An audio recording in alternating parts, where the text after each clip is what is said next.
आज प्रधानमंत्री नरेंद्र मोदी का अपने संसदीय क्षेत्र वाराणसी का दौरा है। अब से कुछ देर के बाद में पीएम मोदी वाराणसी पहुंचेंगे। 8 महीनों के बाद में वाराणसी के दौरे पर पीएम मोदी पहुंच रहे हैं। 7 साल में पीएम का ये 27वां दौरा है। बताएं, अपने इस दौरे के दौरान 1583 करोड़ की योजनाओं की सौगात बनारस वासियों को आज पीएम मोदी देने जा रहे हैं। रुद्राक्ष कन्वेंशन सेंटर का लोकार्पण भी अपने इस दौरे के दौरान पीएम मोदी करेंगे। इसके अलावा फ्लाईओवर, मल्टी लेवल पार्किंग का उद्घाटन भी पीएम मोदी करने वाले हैं। काशी में रो वेसल की शुरुआत भी पीएम मोदी करेंगे। दरअसल पीएम मोदी का ये जो दौरा है वो अपने आप में बहुत ज्यादा खास है। 6 तस्वीरें हम आपको दिखा रहे हैं। पीएम मोदी उद्घाटन करेंगे रो सर्विसेज का। पीएम का वाराणसी दौरे को लेकर बड़ी स्तर पर तैयारियां की गई हैं। पीएम मोदी 1583 करोड़ की सौगात बनारस वासियों को देंगे और इस दौरान पीएम मोदी के लिए एक भव्य मंच भी तैयार किया गया है। हालांकि कोरोना प्रोटोकॉल का भी खास ध्यान रखा गया है, सफाई का खास ध्यान रखा गया है। स्वच्छ भारत अभियान की झलक दिखाने की कोशिश भी यहां पर की गई है।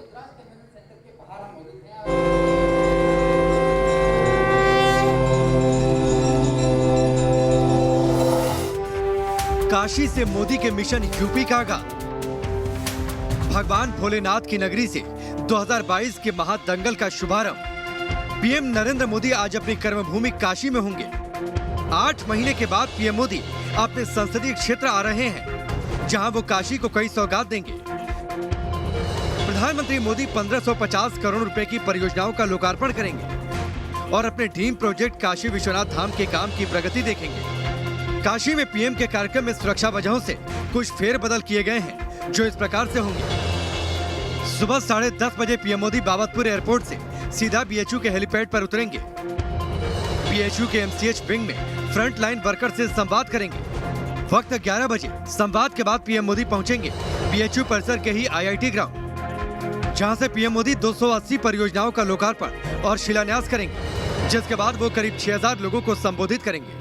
तैयारियों के तहत आप देख सकते हैं कि तैयारियां पूरी हो गई है। लगभग 5000 लोगों के बैठने की यहाँ पर व्यवस्था बनाई गई है, पर सारी व्यवस्थाएं कोविड प्रोटोकॉल के अंतर्गत बनाई गई हैं।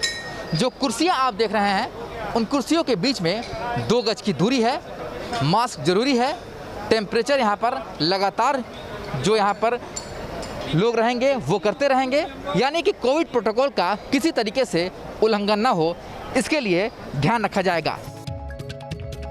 इसके बाद पीएम मोदी संपूर्णानंद विश्वविद्यालय से सड़क मार्ग से सिगरा के रुद्राक्ष कन्वेंशन सेंटर पहुंचेंगे। रुद्राक्ष सेंटर में जापान के प्रतिनिधिमंडल के साथ पीएम एक वर्चुअली मीटिंग भी करेंगे। परिसर में एक रुद्राक्ष का पौधा भी लगाएंगे और कोविड प्रोटोकॉल के तहत शहर के प्रबुद्ध जनों को रुद्राक्ष भवन में ही संबोधित करेंगे। प्रधानमंत्री जी का जो वाराणसी कार्यक्रम है, उसमें 1500 करोड़ से ऊपर की परियोजनाओं का शिलान्यास और लोकार्पण होना है। उसमें जिन जिन का लोकार्पण होना है, वहाँ के विजिट हमारे द्वारा किए जा रहे हैं। यहाँ बीएचयू कैंपस में भी 3 बिल्डिंग्स का उद्घाटन होना है, जिसमें एक एमसीएच विंग है जो आगे की कोविड 3rd प्रपोज्ड वेव में भी हम लोग चलाने की तैयारी में हैं। इसके अलावा रीजनल इंस्टीट्यूट ऑफ ऑप्थेल्मोलॉजी है और 80 बेड की रेजिडेंशियल बिल्डिंग है। ये 2 हॉस्पिटल, एक तो आईज का और एक एमसीएच का, ये 2 बड़ी सौगात बीएचयू के माध्यम से वाराणसी को मिलने जा रही हैं। संबोधन के बाद पीएम हेलीकॉप्टर से संपूर्णानंद विश्वविद्यालय जाएंगे। वहां से वो बाबतपुर एयरपोर्ट से दोपहर करीब 3 बजे दिल्ली के लिए रवाना हो जाएंगे। काशी में अपने कार्यक्रम के दौरान प्रधानमंत्री यहां 1550 करोड़ रुपए की परियोजनाओं का लोकार्पण करेंगे। इनमें 186 करोड़ रुपए का अंतर्राष्ट्रीय सुविधा और सहयोग केंद्र रुद्राक्ष, 62.89 करोड़ का महिला अस्पताल, 29.63 करोड़ से बीएचयू में regional institute of ophthalmology, 62.04 crore रुपए के पंचकोशी परिक्रमा मार्ग का चौड़ीकरण का उद्घाटन करेंगे। इसके साथ ही 50.17 करोड़ रुपए के वाराणसी गाजीपुर मार्ग पर आरोबी, 20.25 करोड़ रुपए से राजघाट से 80 तक क्रूज बोट चलाने, सौंदर्यीकरण समेत कई प्रोजेक्ट शामिल हैं। सबसे खास बात यह भी है कि बिजली के मामले में ये आत्मनिर्भर है और इसके साथ ही ये जो कन्वेंशन सेंटर है, ये आग बुझाने में भी सक्षम है। तो यह अत्याधुनिक कन्वेंशन सेंटर रुद्राक्ष बनकर तैयार हो चुका है। मिशन 2022 सामने है। ऐसे में पीएम मोदी का वाराणसी दौरे से चर्चा पूर्वांचल में सियासी नफा नुकसान को लेकर ज्यादा हो रही है। नरेंद्र मोदी का वाराणसी का दौरा बेहद अहम माना जा रहा है, क्योंकि उत्तर प्रदेश चुनावी साल में कदम रख चुका है और पूर्वांचल में 117 विधानसभा सीट है और माना जाता है कि जिस भी पार्टी ने पूर्वांचल को साथ लिया वही लखनऊ तक पहुंचता है। ऐसे में वाराणसी में आकर प्रधानमंत्री जहां 1500 करोड़ की सौगात दे रहे हैं शिलान्यास और लोकार्पण के जरिए, तो वहीं उत्तर प्रदेश में चुनावी तैयारियों का शंखनाद वाराणसी से ही हो रहा है। प्रधानमंत्री के इस दौरे में कोई कसर न रह जाए, इसे लेकर सीएम योगी आदित्यनाथ मंगलवार को वाराणसी पहुंचे। पीएम मोदी के एक कार्यक्रम स्थल पर जाकर खुद व्यवस्थाओं का जायजा लिया। प्रधानमंत्री मोदी का ये दौरा राजनीति के लिहाज से बेहद खास है। पंचायत चुनाव में मिली हार के बाद बीजेपी ने परोक्ष तौर पर होने वाले 2 चुनाव, जिला पंचायत अध्यक्ष और ब्लॉक प्रमुख के चुनाव में बम्पर जीत हासिल की। इसके बाद प्रधानमंत्री बनारस को सौगातों की झड़ी लगाने जा रहे हैं, ताकि पूर्वांचल में बीजेपी की जड़ मजबूत रहे और दूसरी पार्टियां यहां सेंध न लगा सके। Team news nation. PM Modi का ये दौरा कई मायनों में खास है, क्योंकि कई सौगातें पीएम मोदी अपने इस दौरे पर बनारस वासियों को देने जा रहे हैं। पीएम मोदी काशी को जो सौगात देंगे उनमें से एक रुद्राक्ष कन्वेंशन सेंटर भी है। पूर्वांचल के संगीत और कला प्रेमियों के लिए ये बहुत बड़ी खुशखबरी है। तो वहीं ये centre intelligent building management system से भी लैस है। काशी को मिल रहा ये नायाब तोहफा कितना हाईटेक है, देखिए हमारी स्पेशल रिपोर्ट में।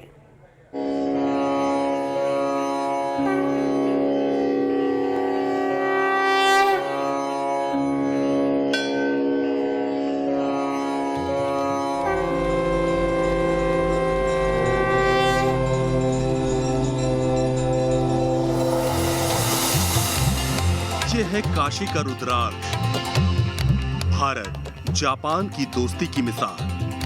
ऐसा हाईटेक कन्वेंशन सेंटर जो मोक्ष और संस्कार की नगरी काशी की सांस्कृतिक समृद्धि की झलक पेश कर रहा है। तो वहीं पूर्वांचल के कला प्रेमियों के लिए एक बड़ी सौगात है। जितना खूबसूरत ये देखने में लग रहा है, उतनी ही इसकी खूबियां भी हैं। कन्वेंशन सेंटर में 108 एल्युमिनियम के रुद्राक्ष लगाए गए हैं। इसकी छत शिवलिंग के आकार में बनाई गई है। रुद्राक्ष कन्वेंशन सेंटर की नींव 2015 में उस वक्त पड़ी जब जापानी प्रधानमंत्री शिंजो आबे प्रधानमंत्री मोदी के साथ वाराणसी दौरे पर आए थे। 186 करोड़ की लागत और 1200 लोगों की क्षमता वाले रुद्राक्ष कन्वेंशन सेंटर में बड़े म्यूजिक कंसर्ट, कॉन्फ्रेंस और नाटक होंगे, तो साथ ही प्रदर्शनियां भी लगेंगी। Smart building, latest technology, state of the art technology बोलते हैं, ये सब में बना हुआ है। फॉर एग्जांपल ये जो लाइटिंग सिस्टम है, ये जो साउंड सिस्टम है, बिल्कुल स्टेट ऑफ द आर्ट है। और बनारस में इतनी कैपेसिटी की 1200 लोगों का एक साथ बैठ के, एक मंजिल में बैठ के इस तरह का जो कार्यक्रम जो जिसके लिए बनारस फेमस है, तो संस्कृति, डांस, म्यूज़िक, कल्चरल प्रोग्राम्स करने का एक अनोखी अरेंजमेंट आप कह दीजिएगा। तो इस तरह का कोई अरेंजमेंट जो है बनारस से नहीं, उत्तर भारत में और पूरा भारत में एक अनोखी है। सबसे खास बात यह है कि रुद्राक्ष की बिल्डिंग को बेहद इंटेलिजेंट बनाया गया है, खास तौर पर फायर फाइटिंग के लिए।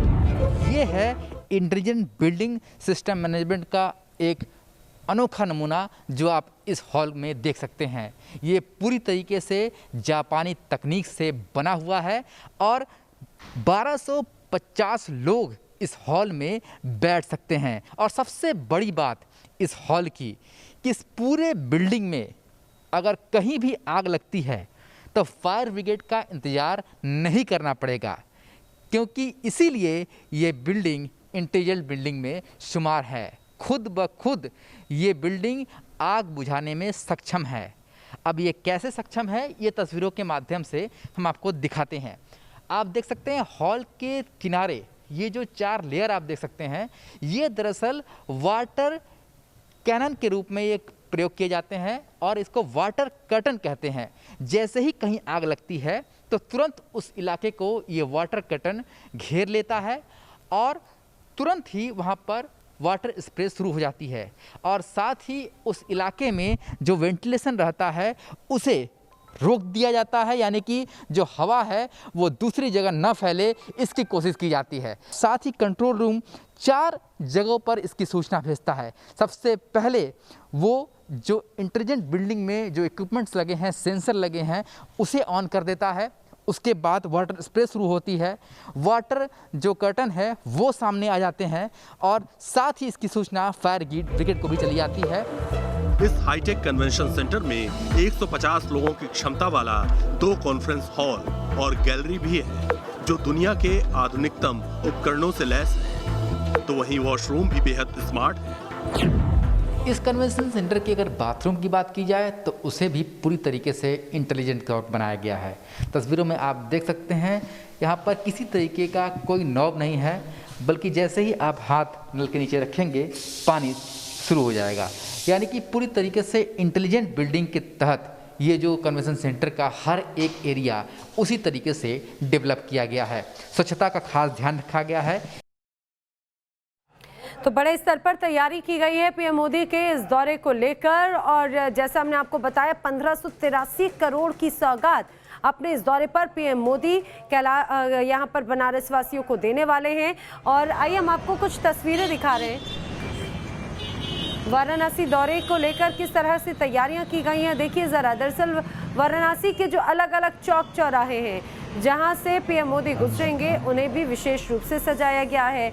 जहां पर पीएम मोदी पहुंचेंगे उस मंच को एक विशेष रूप दिया गया है। सुरक्षा तो सख्त है, लेकिन कोविड प्रोटोकॉल का भी ध्यान रखा जा रहा है। सीधे रुक करेंगे मेरे सहयोगी विकास चंद्रा इस समय मेरे साथ में वाराणसी से जुड़े हैं। विकास, तैयारियां किस तरह की हैं बताइए, क्योंकि अब बहुत ज़्यादा वक्त नहीं रह गया है। मुझे लगता है मुश्किल से 45 मिनट का वक्त होगा, क्योंकि 11 बजे का वक्त है पीएम मोदी के यहाँ पर पहुँचने का। जी बिल्कुल, 10:30 बजे प्रधानमंत्री मोदी बनारस बाबतपुर एयरपोर्ट पहुंच जाएंगे। वहां से चॉपर के जरिए बनारस हिंदू यूनिवर्सिटी में जो हेलीपैड है वहां आएंगे। बनारस हिंदू यूनिवर्सिटी के IIT ग्राउंड यानी जो मैदान है जहां प्रधानमंत्री मोदी को आना है, ठीक उसके बगल में अभी मैं मौजूद हूं। अपने सहयोगी से कहेंगे कि वो दिखाएं। ये द्वार आप देख रहे हैं, पुलिस सुरक्षा बल की जो तैनाती की गई है। यहाँ से जो कार्यकर्ता आ रहे हैं उनको अंदर भेजा जा रहा है। वो जो सामने दिखाई दे रहा है वही सभा स्थल है। प्रधानमंत्री मोदी यहाँ आएंगे और लगभग 6000 BJP के चुनिंदा कार्यकर्ता और शहर के लोगों से मिलेंगे। यहाँ पर मीडिया अलाउ नहीं किया गया है और 6000 जिन लोगों को बुलाया गया है वो या तो पार्टी के वरिष्ठ कार्यकर्ता हैं या इस बनारस शहर के जो वरिष्ठ लोग हैं उनको बुलाया गया है। उनसे संवाद करेंगे और इसी स्थल से जो IIT ग्राउंड में जो स्थल बनाया गया है प्रधानमंत्री नरेंद्र मोदी के लिए, यहीं से वो जो बनारस को और उत्तर प्रदेश को सौगात देने वाले हैं या तो उसका उद्घाटन करेंगे या शिलान्यास करेंगे। 839 करोड़ से ऊपर का वो शिलान्यास करेंगे और लगभग 774 करोड़ से ऊपर के आसपास का जो है उसका वो उद्घाटन करेंगे। और यहाँ के बाद ठीक वो जच्चा बच्चा केंद्र जो 100 बेड का है बनाया गया है BHU के अंदर ही, वहाँ जाएंगे। वहाँ कोरोना के जो फ्रंट वॉरियर हैं उनसे मिलेंगे, उसका भी उद्घाटन करेंगे। फिर उसके बाद वो रुद्राक्ष कन्वेंशन सेंटर के लोकार्पण के लिए प्रधानमंत्री मोदी चले जाएंगे। लगभग 15 दिनों से तैयारी की जा रही थी। प्रधानमंत्री मोदी के स्वागत के लिए बिल्कुल बनारस तैयार है। सभा स्थल पे BJP कार्यकर्ताओं के आने का सिलसिला शुरू हो गया। अपने सहयोगी से दिखाएंगे कि देखिए जो BJP के कार्यकर्ता हैं, जो लोग हैं जिन्हें आमंत्रित किया गया है, सबको विशेष तौर पर कार्ड जारी किया गया है। जिसके पास कार्ड नहीं है उसको अंदर बिल्कुल नहीं जाने दिया जाएगा। 2-3 स्तरों पे उसकी जांच परख की जाती है, फिर अंदर जाने दिया जा रहा है। तो यहाँ प्रधानमंत्री मोदी का पहला कार्यक्रम होना है और उसके बाद तब यहाँ कार्यक्रम करने के बाद दूसरे जगह जाएंगे, फिर तीसरी जगह जाएंगे। कह सकते हैं कि इस बार मोदी जी की झोली में तमाम जानकारियां विकास हम आपसे लगातार लेते रहेंगे। फिलहाल जानकारी के लिए आपका शुक्रिया।